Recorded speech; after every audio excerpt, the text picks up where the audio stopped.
So I reached out to 4 photographers, 3 local, 1 was the resort photographer.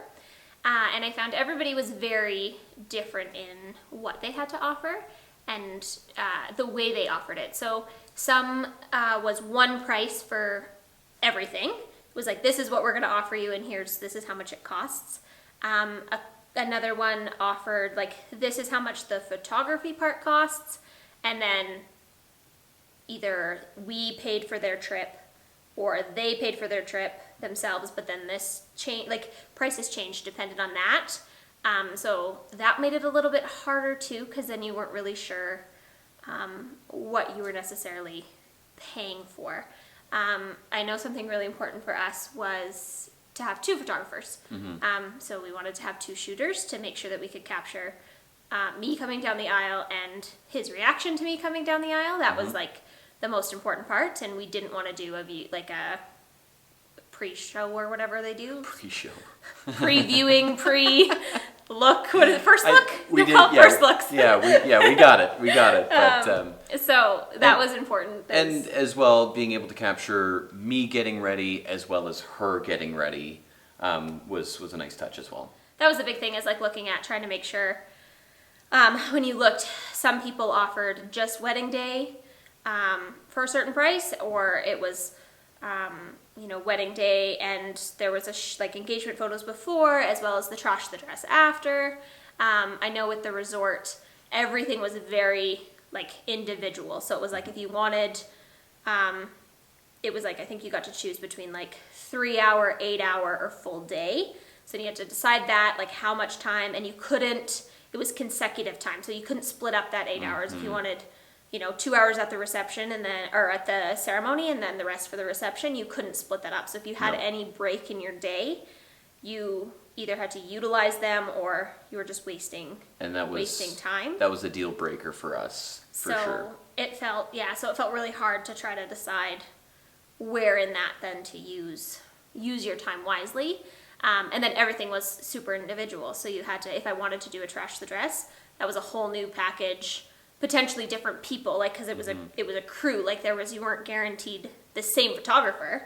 It was a company and what they had to offer, and they showed, but it wasn't always the exact same person. And that leads back to vision as well. Is then it could all get lost, and you wouldn't have themes carry over from the wedding day to the trash the dress. It could seem completely disconnected. So that was our biggest thing, and then keeping in mind that there's the exchange rate, and that too. I remember when I first looked at it, I was like, oh, it is cheap. It's gonna be way cheaper to use the resort photographer. But then by the time you went from US dollars to Canadian dollars and figured out what you were actually getting out of it, it would have ended up costing us more once we added in all the extra things. But when you looked at the first initial price, it looked cheaper. So if you're just when we first were like, oh, well, it is cheaper, do we, but then you had to pay for a second shooter, and then we had to pay for the trash the dress after and all the extra steps. So it just continued to kind of pile, and I didn't realize that until we got into looking more. Did you find bringing a photographer less stressful? 100%. Yeah. Oh yeah. It was nice to know who, we knew you, we got to meet you beforehand. I mean, we've known you longer than this, but then we knew exactly what was happening, and you guys are knowledgeable not just on wedding photography, but weddings in general. So then I found I really utilized you guys probably more than I should have with the millions of other questions on other things, right? I don't know that you necessarily needed to come with me to all my pre-wedding meetings, but you did, so that I felt like everybody was in the loop and everybody got to kind of have a say, and then we were able to plan a little bit better so that on the day of, everything ran smoothly and we didn't have any issues because everybody knew what everybody was doing and where they were supposed to be. So I found that, having that prior knowledge and the relationship beforehand made it a really smooth transition once we got there.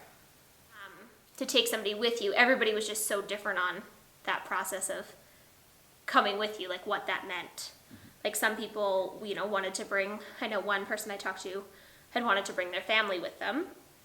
And so then we got into that big discussion of okay, well, who are we paying for and who are you paying for, and what are we, I have no problem with you making it a family trip, but where does that line kind of get drawn of what you're doing with us for our wedding versus what you're just kind of doing in Mexico for fun. But then it really came down just to finding people that we were confident working with and knowing that there wouldn't be any issues. So my biggest fear was getting there and having no idea who these people were and not knowing if they would understand what we wanted or if they would be able to like follow our lead and like make sure they captured the moments that we found the most important. Yeah, and not knowing your vision, you know, beforehand you can speak with a photographer to say, hey, like, you know, this is what we're looking for, this is what we want, and then they have time to get it ready, whereas when you go to the resort, you meet with them the day before, and that's it. So yeah, I just found that that was our biggest concern is like just it was very unknown. You just kind of were hoping for the best when you choose resort photographers. I mean, they always have great reviews and everybody typically said great things, but you're just guessing. Like you're just hoping that it's going to work out.